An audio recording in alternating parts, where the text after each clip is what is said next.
What is up, boys? Welcome back to the channel. Today, I'll be breaking down UFC Vegas 87, Gaziev taking on Rozenstruik in the main event. But before we do that, let's recap our last betting card, ladies and gentlemen. And also, I have a compilation for you guys of my reactions to these fights last night. We were up a staggering 14 units overall. Overall, 14 units untracked, of course. But tracked, we were up 6.69 units. So if you want to if you want to watch this video, stay tuned for my reactions that will be coming up in a matter of moments. I had some rage moments, and then I had some absolute just the highs and lows of that card, man. It started off so low and then went so high. It's just unbelievable night, man. As you can see here, my tracked on bet my tips, we were up 1.39 units.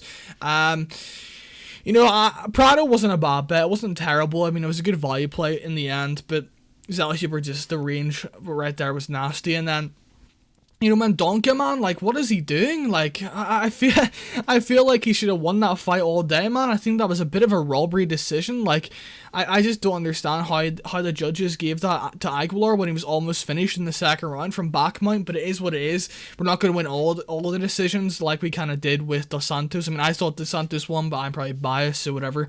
And then Quinones, you know, Quinones wasn't a bad bet, but just like the lack of IQ, man. Like, we need IQ tests for the tail of the tape, I swear to God, man.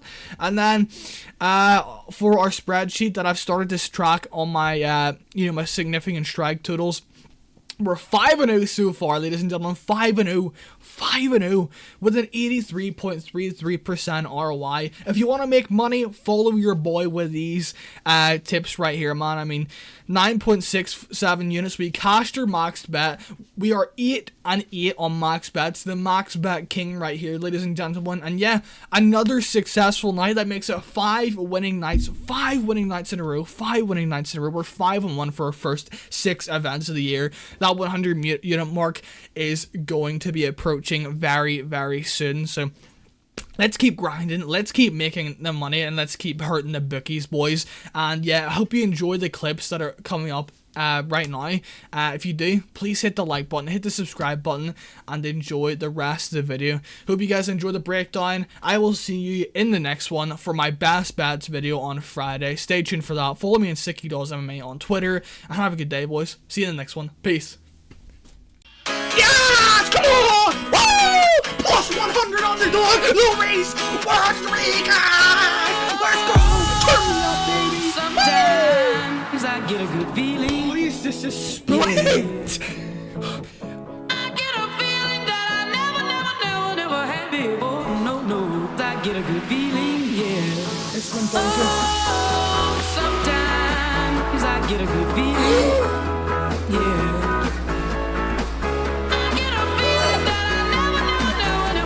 What is going on? What is going on? Yes, I can. Doubt better leave. I'm running with this plan. Pull me, grab me. Crabs in the bucket can't have me. I'll be the president one day. January 1st. Oh, you like that guy? Like you're the one picking what guy. I got a word for your tongue. How many rolling stones you want? Yeah, I got a brand new spirit. Speaking and it's done. Woke up on the side of the bed like I won. Talk like the wind of my chest to that sun. Deep down in the US to Taiwan. Now who can say that? I wanna play back. Mama knew I was a leader in a haystack. I'm a body boy, plus way back. I got a feeling it's a rap. ASAP. Sometimes I get a good feeling. We're not clear yet. Yeah. That's 4 points. I get a feeling that I never had before. No, Yeah, 4 I get a good feeling, yeah. The bounce back cashes as well. Sometimes I get a good feeling. 1.5 with the parlay. Yeah. Oh, come on! It's stepping over!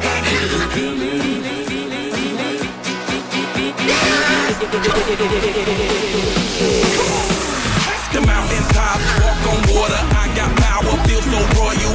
1 second, I'ma strike for you. Diamond, platinum, no more for you. That adrenaline, never giving in. Giving up's not an option, gotta get it in. Witness, I got the heart of 20 men. No fear, go to sleep in the lion's den. That glow, that spark, that crown. You're looking at the king of the jungle now. Stronger than ever, can't hold me down. 100 miles gunning from the pitcher's mouth. Straight game face, it's game day. See me running through the crowd full of melee. No trick plays, I'm Bill Gates. Take a genius to understand me. Sometimes I get good feeling. 13, you got something like this? I get a feeling that I never had before. No, I get a good feeling, yeah. Oh, sometimes I get a good feeling, yeah. I get a feeling that I never had before. I get a good. And there you guys have it. There were some of my reactions to some of my bets for UFC Mexico. If you guys enjoyed that, let me know down in the comments below.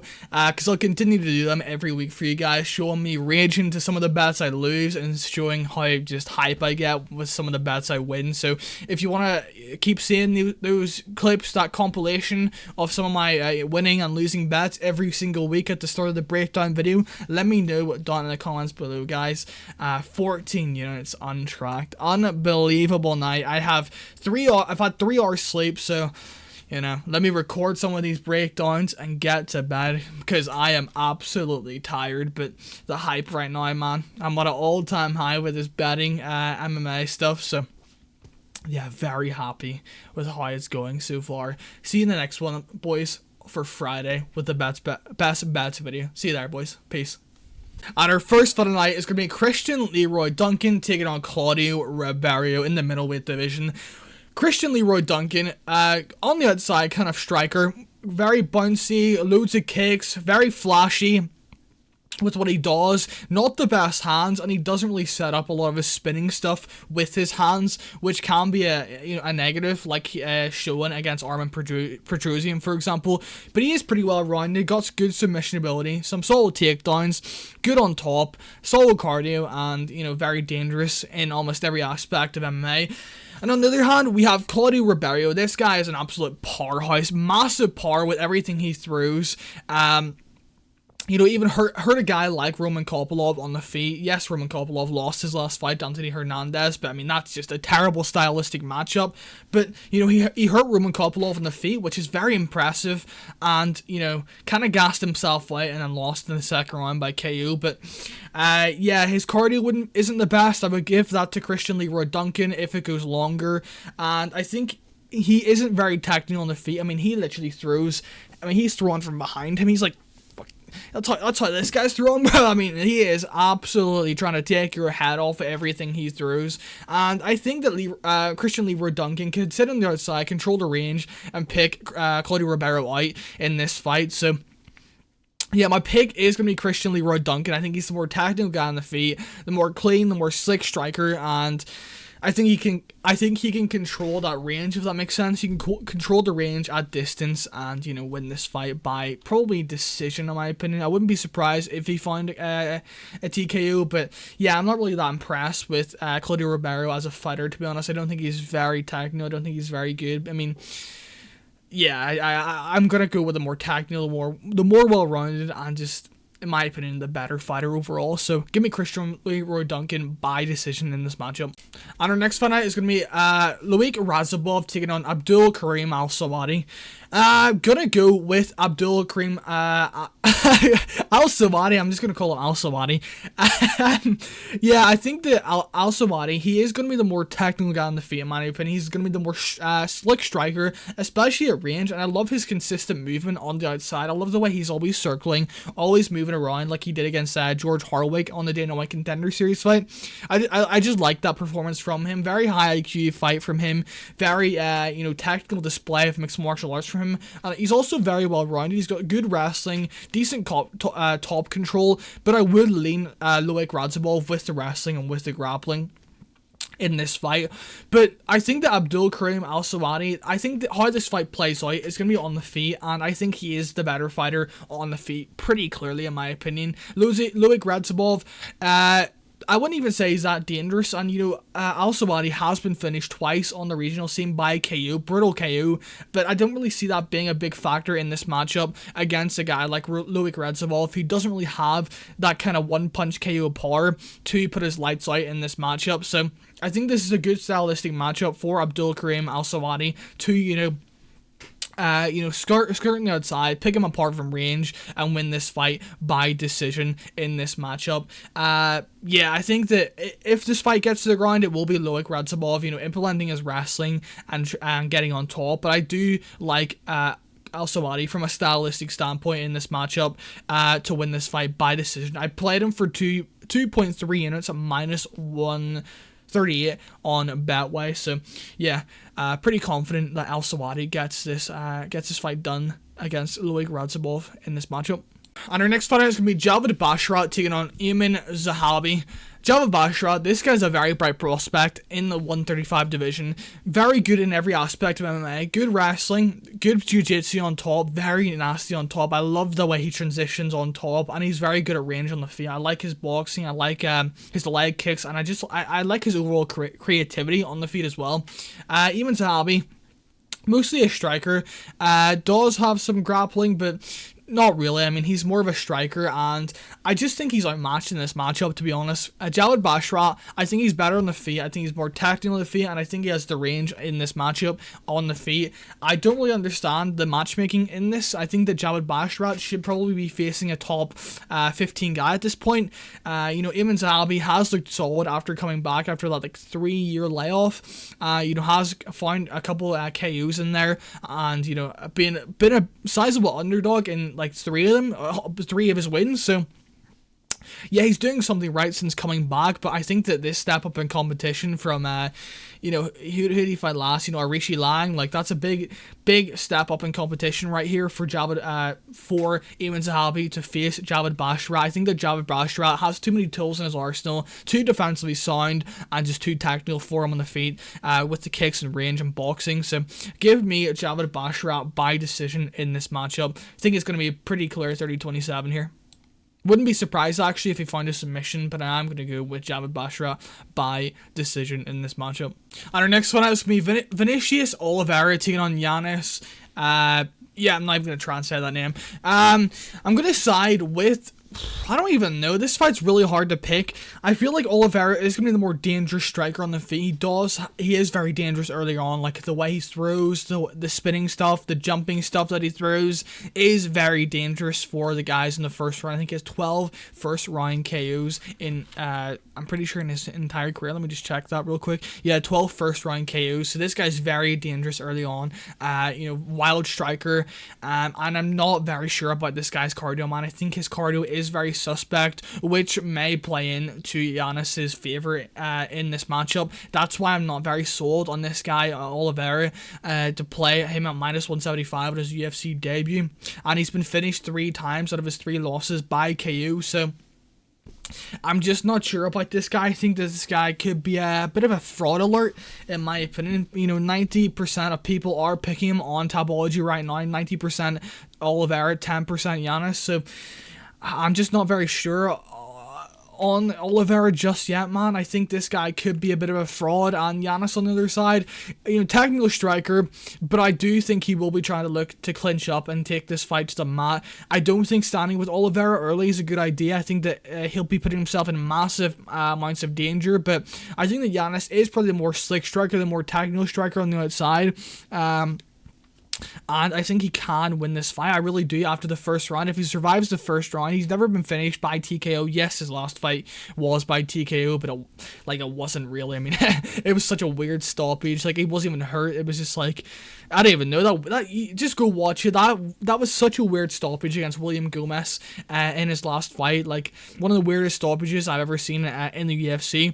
But yeah, Yanis, very durable guy. It seems, good cardio over the 3 rounds, and I think that he could cause Oliveira problems if it extends to the second and third round. So I'm actually gonna pick Yanis. I'm gonna pick Yanis in this matchup. I think that Yanis can win this fight by decision if he survives the early onslaught, which I think he can, because I just don't think that Vinicius style at the UFC level is gonna work at a high clip, in my opinion. So yeah, give me Yanis by decision in this matchup. Uses grappling, clinch him against the fence early on, wear him white, take some of the power shots off Vinicius and Oliveira early on, and then win the second and third round pretty clearly by decision in this matchup. And our next fight is going to be Umar Nurmagomedov taking on Bekzat Almakhan.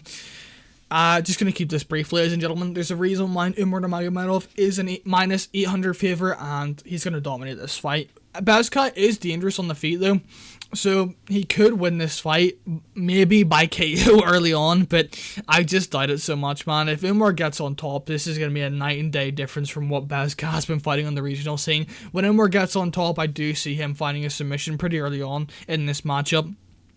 But on the feet, it's still Umar as well. I mean, Umar is better in every aspect of MMA, to be honest. You know, Bekzat is that typical Kazakhstan fighter, you know, very tight boxing, good kicks from range, good body kicks, very dangerous, man. He's very dangerous on the feet. Finished 13 out of his 17, wins by KO, so this guy's very dangerous on the feet.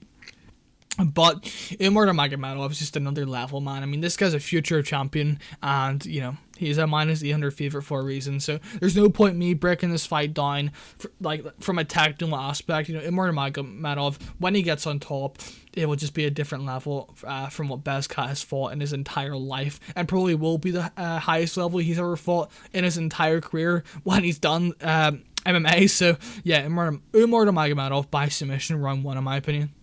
And our next fight is going to be Matt Schnell taking on Steve Erceg.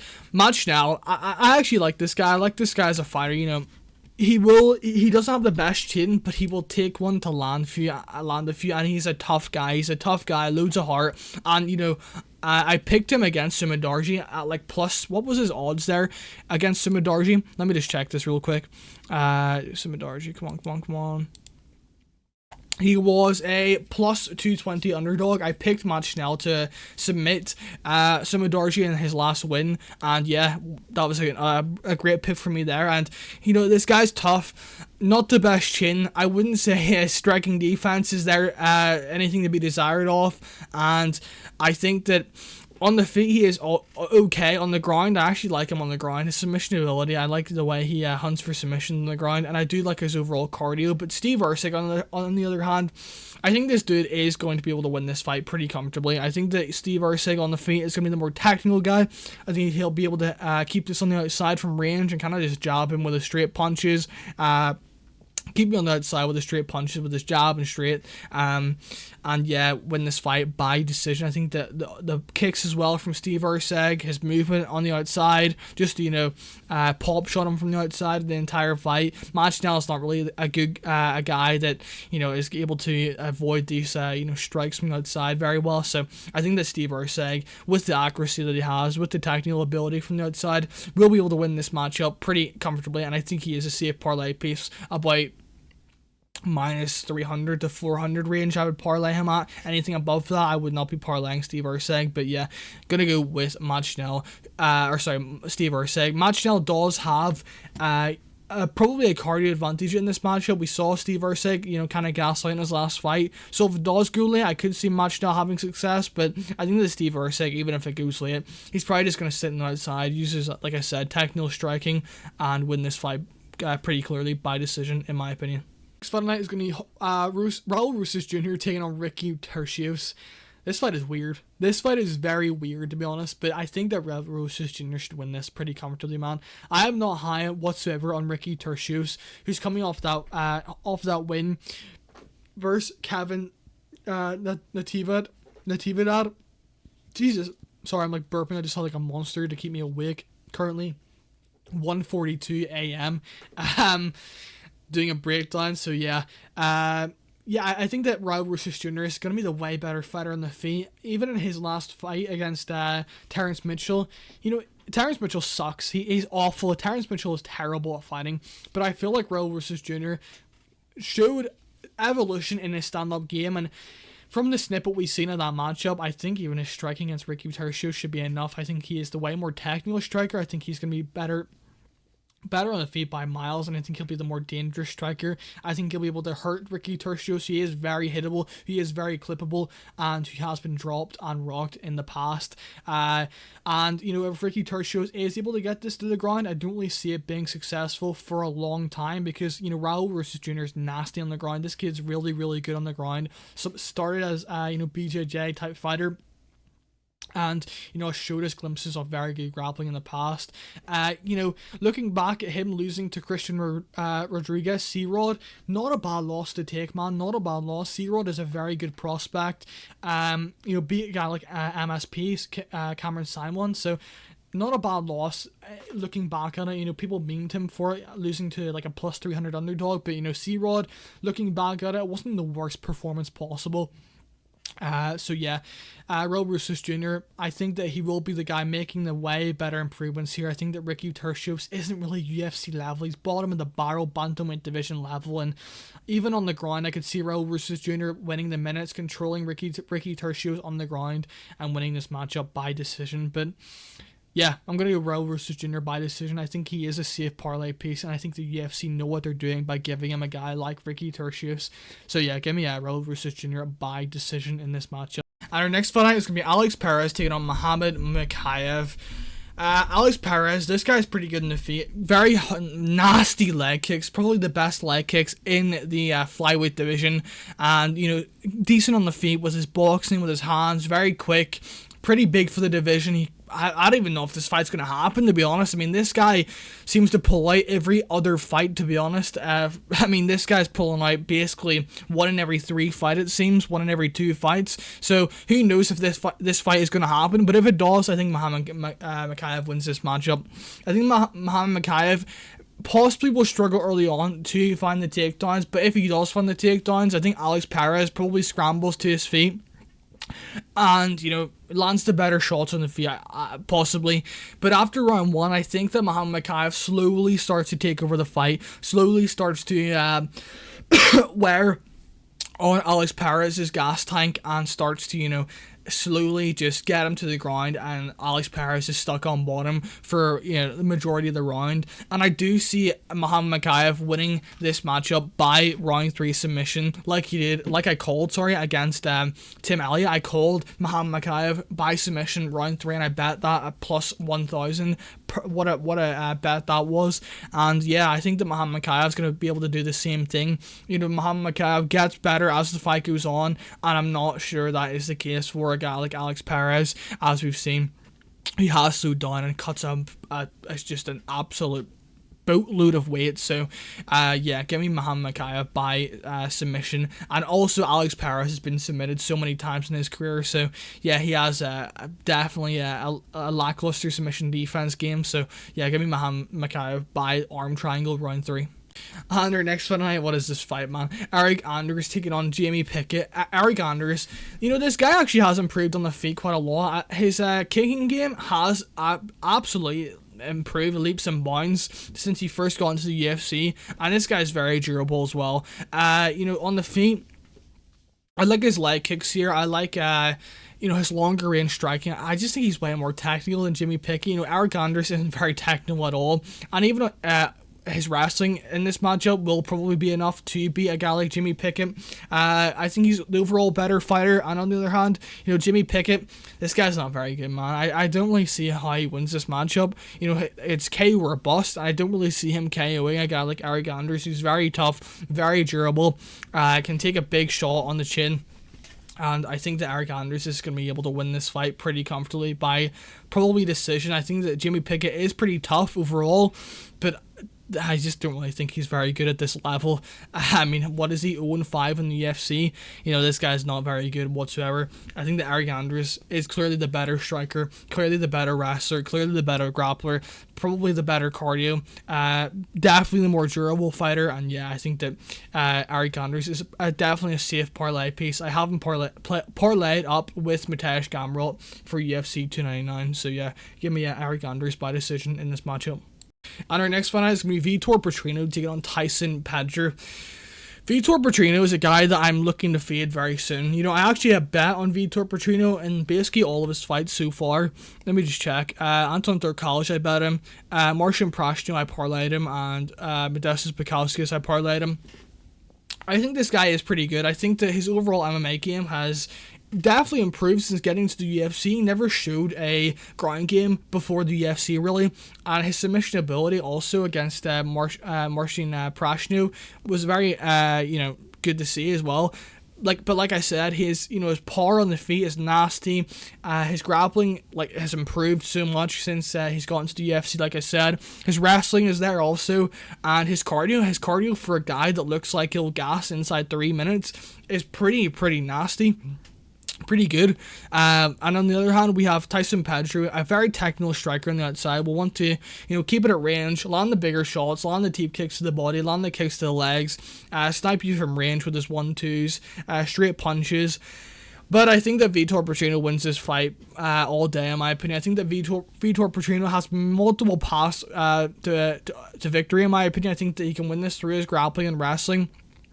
I think that he has the better cardio, and I think that he has a power advantage as well on the feet. I think that Tyson Pedro is a bit of a quitter in there, so if Vitor Petrino starts putting it on him, I think that Tyson Pedro will look for a way out. But Tyson Pedro does have a shot in this matchup because of his accuracy on the feet, and Vitor Petrino does leave his chin out there to be hit.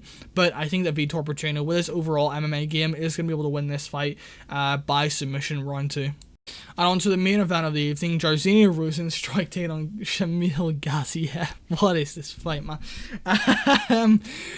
Jairzinho Rozenstruik, pretty technical for a heavyweight in terms of his striking. His kickboxing is pretty good. His counter left hand, or his right hand, his counter right hook is pretty good when he's backing up.